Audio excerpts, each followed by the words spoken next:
नामक उपन्यास पर। इसके लेखक है राही मासूम रजा जी। इस उपन्यास में दो बच्चे हैं। पहला का नाम है टोपी और दूसरा का नाम है इफन। टोपी के बिना इफन अधूरा है और इफन के बिना टोपी अधूरा है। टोपी हिंदू ब्राह्मण परिवार से संबंध रखता है और इफन जो है मुसलमान परिवार से। फिर भी दोनों में बहुत प्यार है। इफन की जो दादी है टोपी को बहुत ज़्यादा प्यार करती है और इफन के साथ साथ वह टोपी को भी कहानियाँ वगैरह सुनाई करती है। इसलिए दोनों बच्चे इफन की दादी के बहुत अच्छे मित्र हैं। इसके विपरीत जो टोपी की दादी है बहुत ही स्ट्रिक्ट है, कड़े मिजाज की है, छोटे छोटे बात पर डांट देती है। इफन के साथ टोपी रहते रहते उसके घर में जो अम्मी बाजी इस तरीके की जो शब्द हैं उन शब्दों को सीख लिया है और उसको बोलना उसे अच्छा लगता है। एक दिन खाना खाते समय उसने अपने माँ को अम्मी कह दिया, जिससे उसके घर में बखेड़ा खड़ा हो गया। उसकी मम्मी ने उसको पीटा और दादी ने भी बहुत डांटे।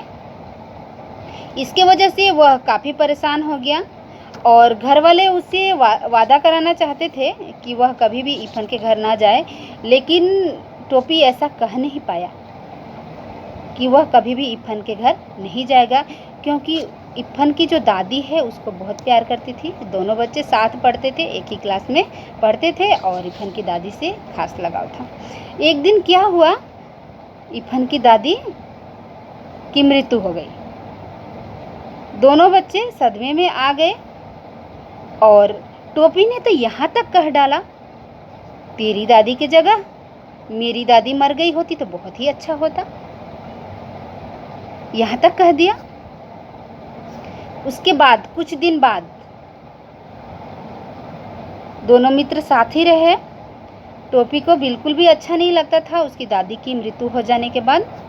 10 अक्टूबर 1945 के दिन टोपी के जीवन का एक बहुत ही महत्वपूर्ण दिन था, क्योंकि उस दिन इफन के पिताजी का ट्रांसफ़र हो गया, तबादला हो गया। कहाँ हो गया? मुरादाबाद हो गया और दोनों मित्र बिछड़ गए।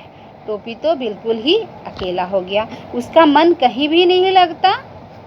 वह अपने क्लास 10 में 2 बार फेल हो गया और उसको कहीं भी अच्छा नहीं लगता, क्योंकि उसके मित्र जो थे, जो सहपाठी थे, साथ में पढ़ने वाले दोस्त थे, वो भी आगे चले गए, इसलिए उनको बिल्कुल भी अच्छा नहीं लगता। स्कूल में टीचर और जो शिक्षक हैं ताने मारते, बच्चे हंसी मजाक उड़ाते, वह अकेले बैठता। कौन बैठता? टोपी अकेले बैठता, इसलिए उसको अच्छा नहीं लगता। लेकिन 2 बार फेल होने के बावजूद उसने ठान ली कि उसको जैसे भी पास होना ही पड़ेगा, पास करके वह दिखाएगा। तो वह तीसरी बार में 3rd डिवीज़न से पास होता है और उसकी दादी ताने मारती है। यहीं पे ख़त्म हो जाता है यह उपन्यास और बाल मनोभावनाओं से भरा हुआ परिपूर्ण यह उपन्यास बच्चों के प्रेम को बहुत अच्छे से दिखाता है कि बच्चे कितने जाति धर्म मजहब इनसे बच्चों को कुछ नहीं लेना है, वह तो बस प्रेम की भाषा ही समझते हैं। धन्यवाद।